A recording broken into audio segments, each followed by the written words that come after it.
Good morning प्यारे बच्चों, कैसे हैं आप सब। प्यारे बच्चों, आज हम करने वाले हैं आपका एक चैप्टर जो जियोग्राफी भूगोल का चैप्टर है। नाम है सौर मंडल में पृथ्वी। और पृथ्वी एक ऐसा ग्रह है जहाँ पे हम लोग जिंदा रहते हैं, हम रहते हैं, हम निवास करते हैं, हम पलते हैं, है ना, खाते पीते हैं, जीते हैं। तो पृथ्वी के बारे में आज हम डिस्कस करने वाले हैं। पृथ्वी जो है एक सौर मंडल का हिस्सा है। प्यारे बच्चों, शाम के समय जब कभी सूर्यास्त होता है, हर रोज अगर आप छत पे जाते हैं कि कुछ समय के लिए, तो आप देखते हैं कि आसमान में एक दो तारे चमक रहे होते हैं। और ये चमकते हुए तारे ना कुछ देर बाद क्या होता है कि जैसे जैसे अंधेरा बढ़ता रहता है, ये भी आसमान में और दिखाई देते हैं, ज़्यादा से ज़्यादा हो जाते हैं, इनकी जनसंख्या बढ़ती रहती है। और कुछ जो है इसमें धुंधले दिखाई देते हैं, कुछ ऐसे चमकते ज़्यादा चमकते हुए दिखाई देते हैं। और ऐसा लगता है जैसे एक चद्दर में किसी ने बहुत से जो हीरे जड़ दिए हों, है ना, कोई मतलब चमकने वाली चीज़ें लगा रखी हों जो लाइट पड़ने से चमक रही हों, है ना। तो कुछ इसमें ऐसे होते हैं जो टिमटिमाते हैं, है ना। बड़े अब गौर से देखें, कुछ टिमटिमाहट को नीले रंग की कर रही है, वो कुछ हो रहा है, अलग रंग बिरंगी आपको टिमटिमाहट दिखाई देती है इसमें। और कोई ऐसे हैं जो चंद्रमा के जैसे बिल्कुल कंटिन्यू चमक रहे हैं, है ना। लगातार लग रहा है कि एक चीज़ लगातार चमक रही है ना। तो ये जो चमकने वाले हैं ये सितारे, इनमें बहुत से राज छुपे हुए हैं जो हम आज चैप्टर में पढ़ने वाले हैं। ये अब जो चमकने वाली वस्तुएं हैं, अब आप चंद्रमा भी देखते हैं, इनको भी देखते हैं, इन सब का क्या है, ये सब ऐसा लगता है जैसे अलग अलग आकार के हैं। कोई इधर को चमक रहा है, कोई पूंछ वाला चमक रहा है तारा, कोई चांद की तरह आधा दिखाई दे रहा है ना। तो अब क्या है कि जैसे ये सारे जो है ना, ये स्थितियों के अनुसार है सब कुछ, जैसे, है ना। कुछ आज दिखाई देंगे, कुछ शायद कल नहीं दिखाई देंगे, लेकिन कुछ ऐसे हैं जो हमें और रोज़ दिखाई देंगे। तो जैसे चंद्रमा है, हमें कभी थोड़ा सा दिखाई देता है, फिर थोड़ा ज़्यादा दिखाई देता है। और जब एक रात होती है पूर्णिमा की, तो ये पूरा दिखाई देता है। और ऐसा लगभग होता है महीने में एक ही बार, ठीक है। और एक बार ऐसा होता है कि बिल्कुल भी नहीं दिखाई देता, है ना। तो जब चंद्रमा नहीं दिखाई देता उस दिन को बोलते हैं अमावस्या, ठीक है। अब एक महीने में एक ही बार हम अमावस्या और एक बार हम पूर्णतः चंद्रमा को देख सकते हैं, जिसको पूर्णिमा कहते हैं, है ना। और अगर आसमान साफ है तो आप देख सकते हैं कि आसमान में क्या क्या है, मतलब आप अवलोकन कर सकते हैं, आप समझ सकते हैं कि आसमान में कैसी चीज़ें हैं, क्या है, तारे हैं ना।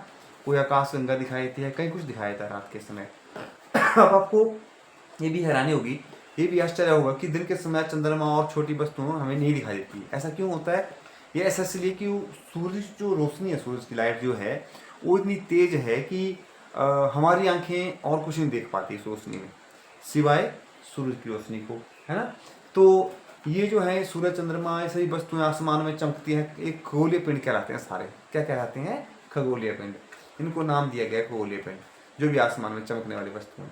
और ये इनका जो आकार है, बड़े आकार होते हैं, और खगोलीय पिंड क्या बड़े बड़े आकार के भी होते हैं और गर्म भी होते हैं। अब बने किस चीज़ से? गैसों से बने हैं, है ना। इनके पास अपनी ऊष्मा है, अपना प्रकाश है, और जिससे वो बड़ी मात्रा में वो निकालते हैं प्रकाश को, ठीक है। और इन्हीं जो खगोलीय पिंड, इनको तारा भी कहते हैं, और हमारा सूर्य भी तारा ही है ना।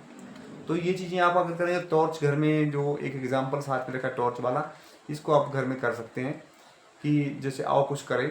इसको आप पढ़ेंगे और करेंगे, क्योंकि ये प्रैक्टिकल है बच्चों के लिए बहुत अच्छा।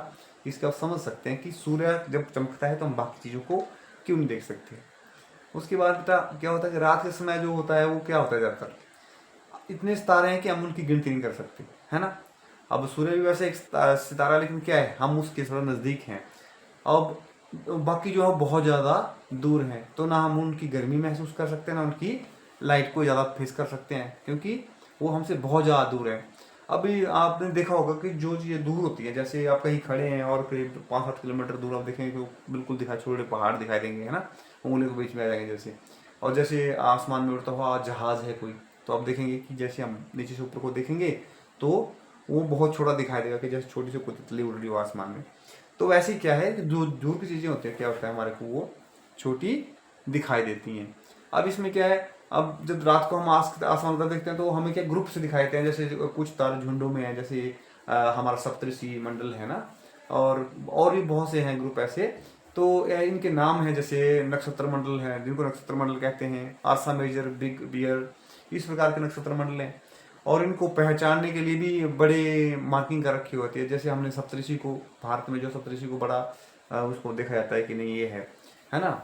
और सप्तऋषि का मतलब 7 तारों का एक समूह है जिसमें 7 तारे हैं। और उनका फायदा क्या है, इसको जो लोग हैं इसकी वजह से उत्तर दिशा का पता लगा सकते हैं आराम से। जैसे देखो चित्र में दिखाया गया है कि जो लास्ट वाले 2 तारे हैं उनकी सिधाई को ध्रुव तारा के साथ मिलाना है अपन। तो कहाँ आप जब भी चल रहे होंगे किसी रास्ते पे तो आप उत्तर की तरफ ही जाएंगे, क्यों डायरेक्ट करता है, डायरेक्शन देता है उत्तर की, है ना।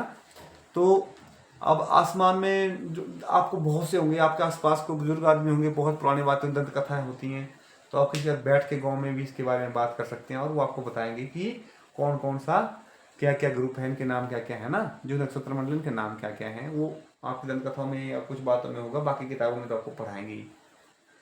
अभी लोग जो था रात को जब निकलते थे पुराने समय में, आजकल तो क्या है, आजकल तो मैप लगाते हैं निकल जाते हैं, लेकिन पुराने समय में क्या करते थे कि लोग ये जो नक्षत्र मंडल है इनकी सहायता से क्या करते थे, दिशा निर्धारित करते थे कि अगर इस दिशा में जाएंगे तो हम, जैसे ध्रुव तारा है ना, सप्तऋषि के जो आखिरी तारे हैं, साकेतिक तारे जिसका लिखा हुआ देखो पिक्चर में देख रहे होंगे आप, इसके और ध्रुव तारे को जब मिलाते थे इस दिशा में आपस में आप देख के, तो ये दिखाता था कि ये कहाँ जा रहा है, उत्तर दिशा में जा रहा है। और ये हमेशा जो ध्रुव तारा है एक ही दिशा में रहता है, ठीक है। और बोलता है कि और देखें कि ये संकेतिक तारे होते हैं। संकेतिक मतलब जो संकेत करते हैं कि ये कौन सी दिशा है या कौन सी जगह की तरफ ये इशारा कर रहा है।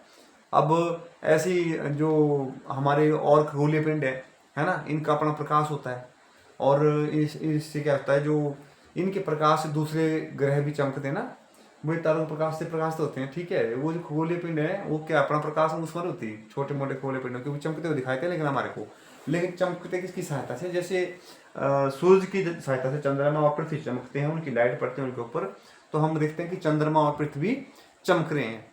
तो जो ऐसे खगोलीय पिंड होते हैं जो दूसरे की रोशनी से चमकते हैं उनको क्या बोलते हैं, हम ग्रह कहते हैं। और ग्रह को अंग्रेजी में क्या कहते हैं, प्लेनेट कहते हैं। ग्रीक भाषा में इसको प्लेनेटाइट कहते थे, अब उसके बाद क्या हुआ, इसको घुमा घुमो के प्लेनेट लग गया बोलने, है ना, जिसका अर्थ होता है परिभ्रमक। परिभ्रमक होता है घूमने वाला, तो परि मतलब अपनी ही स्थिति पर और दूसरे का किसी का चक्कर लगाने वाला, अपने पे घूमेगा और दूसरे के चक्कर भी लगाएगा, उसको क्या बोलते हैं, परिभ्रमक। पृथ्वी जिस पर हम रहते हैं भी ग्रह है ना, हम भी ग्रह के ऊपर रहते हैं और इसको ये सारा जो प्रकाश है ये कहाँ से लेता है, सूर्य से, है ना। सारी एनर्जी हम कहाँ से प्राप्त करते हैं, सूर्य से प्राप्त करते हैं।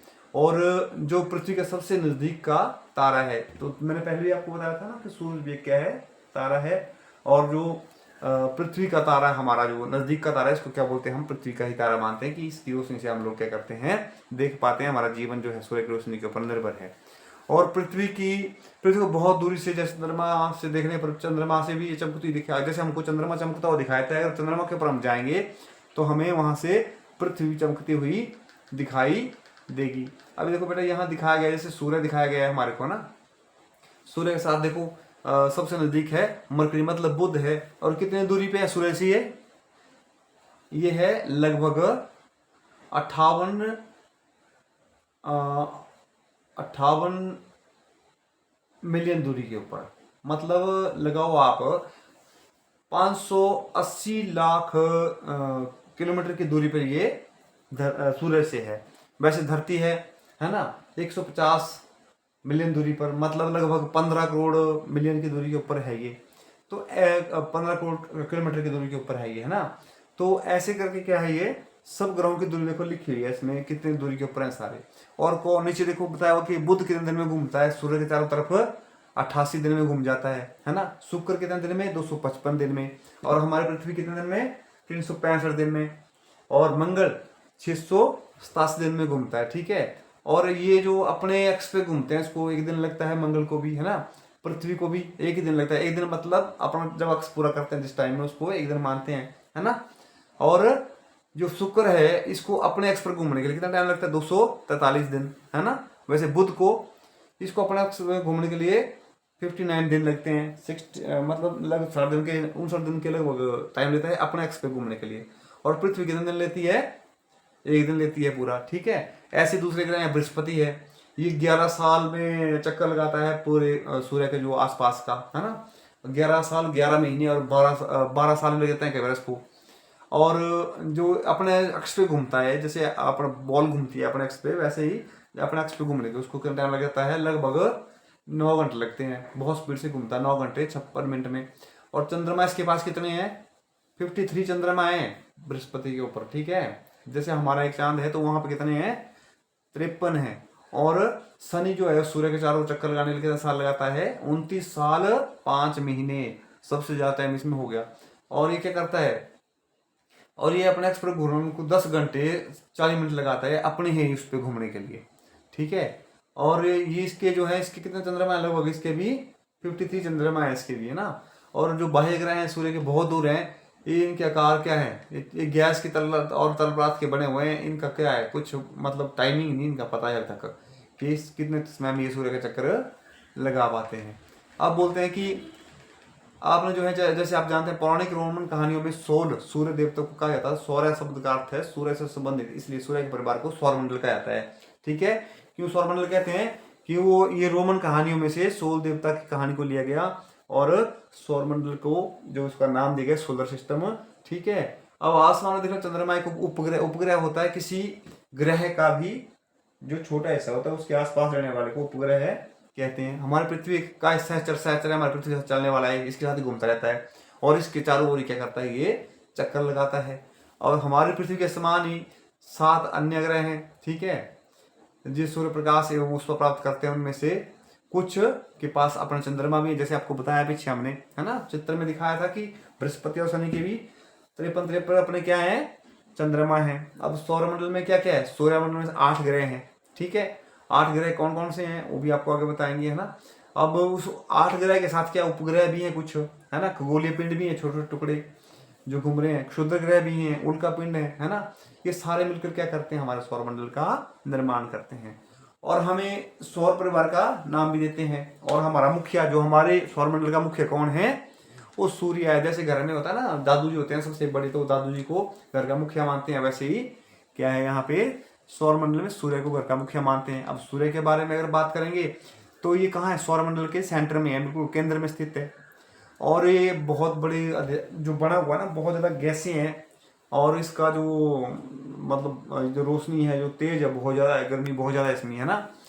और इसके ही खिंचाव से, जिसको गुरुत्वाकर्षण धरती बोलते हैं हम लोग, वैसे सूर्य का भी खिंचाव हुआ, जिसने क्या कर रखा है, सारे ग्रहों को अपने साथ बांध के रखा हो, भाग नहीं सकते, जहाँ इसको घूमना वहीं घूमेंगे वो, क्योंकि इसकी शक्ति के साथ वो बंधे हुए हैं। अब जो सौरमंडल है, इसका जो सारा प्रकाश है हमारे सौरमंडल का, कहाँ से आता है, सूर्य से आता है ना। हम गर्मी सर्दी जो महसूस करते हैं, जब सूर्य दिखाई देता है तो गर्मी, और सूर्य छुप गया तो सर्दी लग जाती है, ठंड हो जाती है, तो क्या होता है इसलिए। और इसकी इतनी ज़्यादा गर्मी है कि इसके जो नज़दीक वाले जो ग्रह हैं वहाँ पे जीवन नहीं हो सकता, ठीक है। इसलिए क्या है कि हम ऐसी स्थिति के ऊपर धरती जहाँ पे एक आवश्यकता अनुसार ही गर्मी और सर्दी होती है ना। मौसम जो है टेम्परेचर में बना बनाया मिलता है यहाँ पे। और पृथ्वी की जो मैंने पहले आपको बताया था कि लगभग 15 करोड़ किलोमीटर जो है सूरज की दूरी है ना। अब इसमें ग्रह कितने हैं, इसमें 8 ग्रह हैं जो हमने पीछे भी पढ़ा। तो दूरी के अनुसार कैसे कैसे हैं, सबसे नजदीक कौन है सूर्य के, बुध है, उसके बाद शुक्र, है ना, फिर पृथ्वी, फिर उसके बाद मंगल, फिर बृहस्पति, शनि, यूरेनस और नेपच्यून। तो बच्चों इसके आगे एक थोड़ी सी लाइन लिखी है, अगर ये आप याद कर लेंगे तो आपको पता चल जाएगा कौन सा ग्रह है पृथ्वी के नजदीक है और कौन कितना दूर है। तो इसमें क्या है, ये माई वेरी एफिशिएंट मतलब जस्ट सर्व्ड अस नट्स, ये लाइन आप याद कर लेंगे तो इंग्लिश में आपको इनके नाम याद हो जाएंगे। जैसे एम से मरकरी, बी से वीनस, ई से अर्थ, एम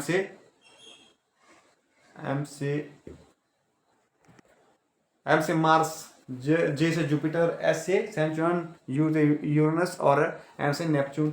ऐसे करके आप 8 ग्रहों के नाम भी याद कर सकते हैं, ये लाइन अगर आपको याद होगी, है ना। तो जो उसके बाद है जो सौर मंडल के जो सभी 8 ग्रह हैं, है ना, इनके जो रास्ते हैं वो बिल्कुल एक ये अलग अलग रास्ते पे चलते हैं, एक सही नहीं दूसरे रास्ते में घुस जाएंगे तो टुकड़ा टकरा के खत्म हो जाएंगे आपस में। तो क्या करते हैं, ये अपने अपने ही जो इनका अक्ष है, अपनी अपनी जगह है, उसी पे चक्कर लगाते हैं।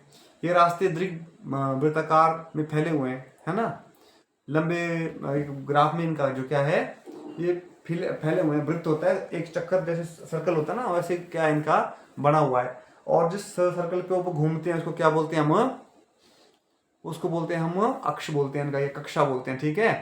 अच्छा, अक्ष तो खुद जहाँ जिस पे रहते हैं उसको अक्ष बोलते हैं, पर जिसमें चक्कर लगाते हैं उसको क्या बोलते हैं, कक्षा बोलते हैं, कक्षा में घूमते हैं।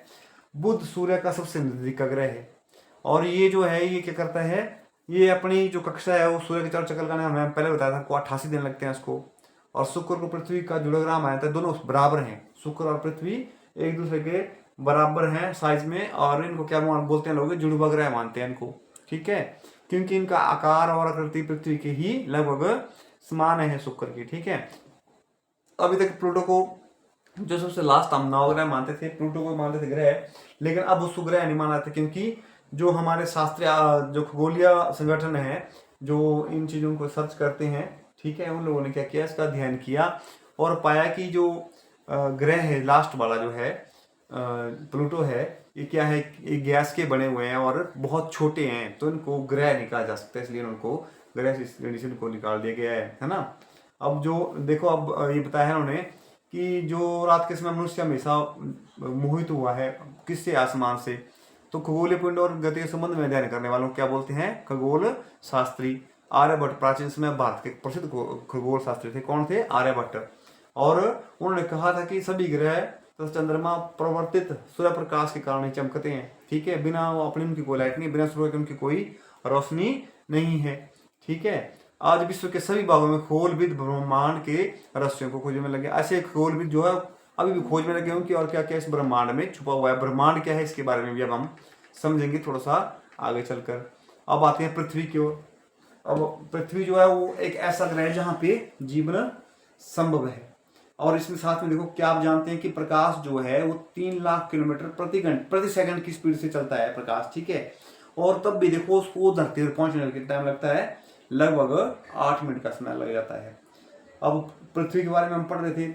अब पृथ्वी अगर सूर्य के दूरी के हिसाब से देखें, तीसरा ग्रह है, तीसरे नंबर पे आते हैं हम, है ना, पहले बुध शुक्र और उसके बाद पृथ्वी।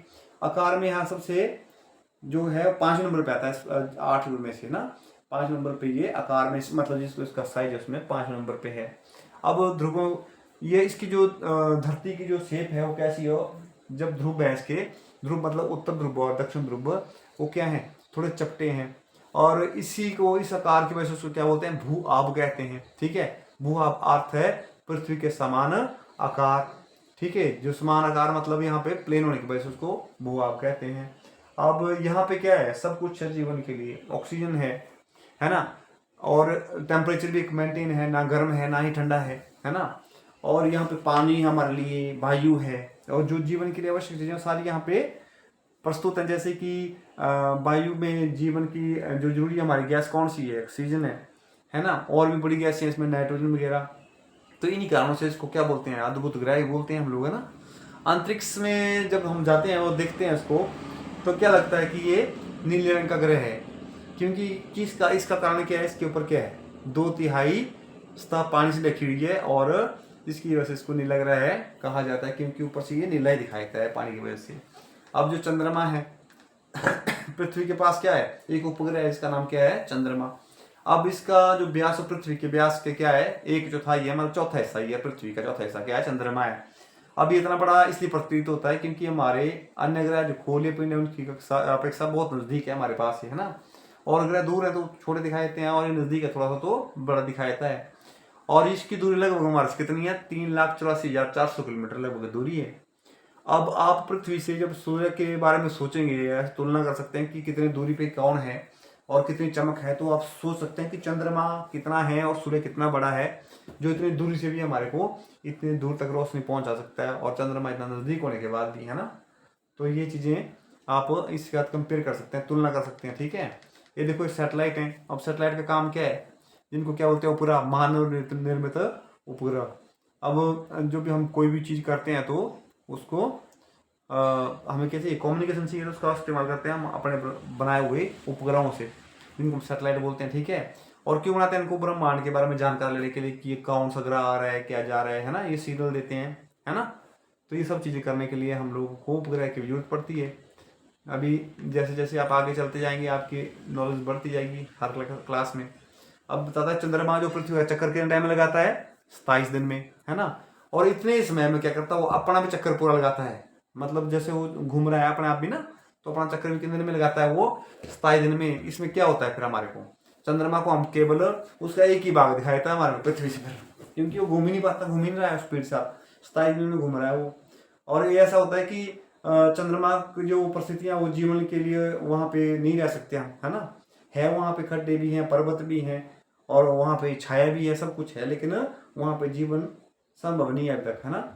अच्छा, दूसरा एक क्षुद्र ग्रह, तारों ग्रहों के एवं पूर्वों के अतिरिक्त अन्य छोटे छोटे पिंड, छोटे पिंड मतलब ज्यादा छोटे भी नहीं, लेकिन ऐसे धरती के टुकड़े ऐसे जो है आसमान में घूम रहे हैं, है ना, और सूर्य के भी चारों चक्कर लगाते हैं। इन पिंडों को क्षुद्र ग्रह कहते हैं। ये मंगल एवं बृहस्पति की कक्षाओं के बीच पाए जाते हैं यात्रा, है ना। और ये जो होते हैं ये क्षुद्र ग्रह के ग्रह के भाग होते हैं किसी न किसी के। बहुत वर्ष पहले कहीं विस्फोट हुआ होगा, तो क्या होता है इन ग्रहों से टूटकर ये अलग हो गए थे, और ये भी साथ साथ में घूम रहे हैं सौरमंडल में। ऐसा नहीं कि बाहर चल जाते हैं कहीं, ये भी साथ साथ में चक्कर लगाते रहते हैं। अभी उल्का पिंड है, उसके बाद सूर्य के चारों चक्कर लगाने पत्थरों के छोटे छोटे टुकड़ों को उल्का पिंड कहते हैं। अब क्षुद्र ग्रह थोड़े बड़े थे, ये बहुत छोटे हो गए, और कभी कभी ये उल्का पिंड धरती के इतने नजदीक आते हैं पृथ्वी के कि ये पृथ्वी पर गिरने की होती है, कई बार गिर जाते हैं ये। और ये जब आते हैं तो क्या होता है वायु के साथ, अब हमारी हवा में देखो, अब देखेंगे गाड़ी चलती है तो जो गाड़ी चलती है तो भी लगता है कि हवा उसके साथ घर्षण कर रही है। तो ये भी जब धरती के ऊपर आते हैं तो क्या होता है, इनको महसूस लगता है यार कि जैसे ऊपर से निकलते हैं घर्षते हैं, और क्या इनको और जल जाते हैं नीचे घुसते हैं, क्योंकि ऑक्सीजन में कोई भी चीज़ आएगी ज़्यादा स्पीड से आएगी तो क्या है उसमें आग लग जाएगी। अगर वो यहाँ की नहीं है, कुछ अलग उसमें केमिकल्स हैं, तो क्या वो जल जाएगी। ठीक है। अब चमत्कार इससे जब आते हैं, आपने देखा वो तार उठ के गिर रहा है, तो तार नहीं होता, वो क्या होता है, वो उल्का पिंड होता है जो आसमान से गिर रहा होता है। और कई बार तो बिना जले नीचे गिर जाते हैं ये, कुछ ऐसे तो जलते नहीं है, और जहाँ ये गिरते हैं ना तो धरती के ऊपर क्या करते हैं ये खड्डे करते हैं। अब क्या आपने तारों वाले जो खुले आसमान से दूसरी तरफ कई बार आप लेटे होंगे धरती के ऊपर या अपन छत के ऊपर कहीं, तो अपन देखा होगा कि पट्टी सी दिखाई देती है आसमान में, है ना। और लोग बोलते हैं उसको आकाश गंगा का नाम देते हैं, सुना हुआ आपने इसके बारे में, है ना। खुले आकाश में जब आप देखेंगे ना तो आपको लगेगा कि जैसे बादलों के बीच में बहुत से तारे तारे घूम रहे हैं। तो ये सफेद पट्टी जो है ना, ये क्या है, ये पट्टी है हमारे आकाश गंगा, जिसका नाम है मिल्की वे। क्या नाम है इसका, मिल्की वे। हमारा सौरमंडल जो है वो आकाश गंगा का एक भाग है। ऐसे सौरमंडल जैसे हमारा है ना, सूर्य, पृथ्वी और से 8 ग्रह जो हैं, ऐसे कई सौरमंडल हैं मिल्की वे के अंदर, जिसका नाम क्या है हमारे का आकाश गंगा नाम मिल्की वे है। ठीक है। अब जब आकाश में ऐसे दिखाई देती है जैसे नदी बह रही हो, है ना, और इसी वजह से इसका नाम क्या पड़ गया, आकाश गंगा पड़ गया। अब इसमें करोड़ों तारे हैं, बादल हैं, गैसें हैं, है ना, गैसों की प्रणाली है ना, इस प्रकार के लाखों जो क्या है इसमें आकाश गंगा मिलकर क्या करती हैं। अभी आकाश गंगा के बारे में पढ़ा, अब इतनी सारी आकाश गंगा मिलकर क्या करती हैं, एक ब्रह्मांड का निर्माण करती हैं। तो अगर आपसे को पूछे कि ब्रह्मांड क्या है, तो अब ब्रह्मांड बहुत से ग्रहों का, गैसों का, तारों का और आकाश गंगाओं के ग्रुप को क्या बोल सकते हैं हम, ब्रह्मांड बोल सकते हैं, जिसकी हम रह रहे हैं जिसके बीच में। ठीक है। अब इसकी कल्पना करना इतना मुश्किल है कि हमें नहीं पता कि हम कितना ये बड़ा होगा, क्योंकि हम आज तक ज़्यादा दूर तक सर्च नहीं कर पाए हैं, है ना, शोध नहीं कर पाए हैं। अब इसके बारे में जो है अधिक जानकारी इकट्ठा करने में जुड़े हुए हैं, लगे हुए हैं लोग अभी तक, है ना। और जैसे जैसे इसकी जानकारी आती जाएगी किताबों में भी आता जाएगा। ठीक है। पर एक बात कन्फर्म है कि हम इस ब्रह्मांड का हिस्सा हैं और इसमें हमारा जीवन व्यतीत हो रहा है। अब देखो कैसे इसने समझाया हुआ है ब्रह्मांड के बारे में। अब क्या बता सकते हैं ब्रह्मांड से हमारा संपर्क कैसे है। सबसे पहले हम पृथ्वी के ऊपर हैं, है ना, और पृथ्वी के बाद हम किसके साथ जुड़े हुए हैं, सौरमंडल के साथ। फिर सौरमंडल किसके साथ जुड़ा हुआ है, आकाश गंगा के बीच में सौरमंडल है कहीं, तो उसमें से एक सौरमंडल पे हम है ना। और आकाश गंगाओं को मिला के क्या बनता है, ब्रह्मांड, और ब्रह्मांड की एक आकाश गंगा में हमारा जीवन चल रहा है। ठीक है। आकाश गंगा के सौरमंडल में, सौरमंडल के अंदर ग्रह पृथ्वी पे हम रह रहे हैं। ठीक है। अभी आप समझ सकते हैं कि हम कहाँ हैं। अब ये बोलता है कि ग्रह और तारे में क्या अंतर है। प्रश्नों को भी आप समझ लेंगे और लिखेंगे अपने शब्दों में, क्योंकि जब अपने शब्दों में लिखेंगे तो जो आपका एग्जाम चेक करने वाला उसको लगेगा कि आप बात समझ गए हैं। ग्रह और तारे में क्या अंतर है। अभी आपने सुना ही पीछे कि ग्रह का अपना प्रकाश नहीं होता, अपनी ऊर्जा भी नहीं होती। ठीक है। तो क्या करते हैं ये तारों के ऊपर निर्भर रहते हैं। ठीक है। और तारों में क्या होता है, अपना प्रकाश होता है, अपनी ऊर्जा होती है ना। अभी ग्रहों के ऊपर क्या है, अपनी अपनी स्थिति है सबकी, और तारों की चमक के ऊपर ग्रह निर्भर रहते हैं। तो आपने ये चीजें लिखनी है। लेकिन तारों को जो है वो ग्रहों से कुछ क्या मिलता है, कुछ नहीं दे सकते। सिर्फ हम ग्रह जो तारों के अक्ष पे घूमते हैं, सूर्य के अक्ष पे हम, सूर्य के आसपास हम घूम रहे हैं, ठीक है, उसके कक्षा में हम चक्कर लगा रहे हैं, हमें रोशनी किससे मिल रही है, सूर्य से। तो वैसे ही आपने क्या करना है, इसके बारे में 2-2 पॉइंट या 3-3 पॉइंट जितने आपको समझ में आए वो लिखने हैं। सौर मंडल से आप क्या समझते हैं? अब सौर मंडल आपको मैं बताया कि सौर मंडल क्या है, सूर्य के 8 ग्रह और सूर्य का जो उसके आसपास घूमना, उसके आसपास रहना, जिनकी डिपेंडेंसी सूर्य के ऊपर है, जो सूर्य के ऊपर रोशनी के लिए निर्भर है ना, और सूर्य की ही जो आकर्षण के कारण वो चल रहे हैं उसके आसपास, है ना, संभाल रखा है उसने। तो सौर मंडल में क्या है, सूरज और 8 ग्रह, इसको हम क्या मानते हैं, अपना सौर मंडल मानते हैं, ठीक है। और उसके बाद क्या है, सूर्य से उनकी दूरी के अनुसार सभी ग्रहों के नाम मैंने आपको बताया था कि कौन कौन से हैं, ठीक है। जो मैंने पीछे लाइन बताई थी वो आपने लिख लेनी है, नहीं तो वीडियो बहुत लंबा चल जाएगा इस चक्कर में। तो पृथ्वी को अद्भुत ग्रह क्यों कहा जाता है, ये भी मैंने आपको बताया कि यहाँ पे जीवन है, गैस है, वायु है ना, गैस है, पानी है ना, जलवायु, धरती सब है यहाँ पे। अब और क्या इसके, अब हम चंद्रमा के बारे में एक ही बात क्यों देख पाते हैं, क्योंकि 27 दिन में अपना चक्कर भी लगाता है और पृथ्वी का चक्कर लगाता है, एक ही देख पाते हैं, ठीक है। और ब्रह्मांड क्या है, ग्रहों, गैसों, पिछली बार मैंने आपको समझा दिया है, ठीक है। अनेक तारों और मिल्की वे जो है वो अपनी आकाश गंगाओं को क्या है, एक समूह है जहाँ पे सब कुछ इकट्ठे हैं, एक ब्रह्मांड में बहुत से आकाश गंगा और ग्रह के सब नक्षत्र सब आ जाते हैं बीच में। अब इसमें से आपने सही उत्तर को चिन्हित करना है। किस ग्रह को पृथ्वी का जुड़वा ग्रह माना जाता है, मैंने बताया था शुक्र को माना जाता है, ठीक है। सूर्य से तीसरा सबसे नजदीक ग्रह कौन सा है, तीसरा, पहल तो हो गया बुध हो गया, है ना, शुक्र शुक्र तो था ही नजदीक, तो उसके बाद बुध हो गया, है ना। अब ये चीजें आपको मैंने बता दी, अभी अपने क्वेश्चन आंसर करने हैं, समझने हैं। इस चैप्टर का जो उद्देश्य था वो क्या था, आपको बताना कि हमारी पृथ्वी और हमारा सौरमंडल, वायुमंडल क्या है, किसके ऊपर निर्भर है, ब्रह्मांड क्या चीज़ है, आप शायद समझ चुके हैं। मिलते हैं अगले चैप्टर में। वीडियो को लाइक करना, शेयर करना, सब्सक्राइब करना।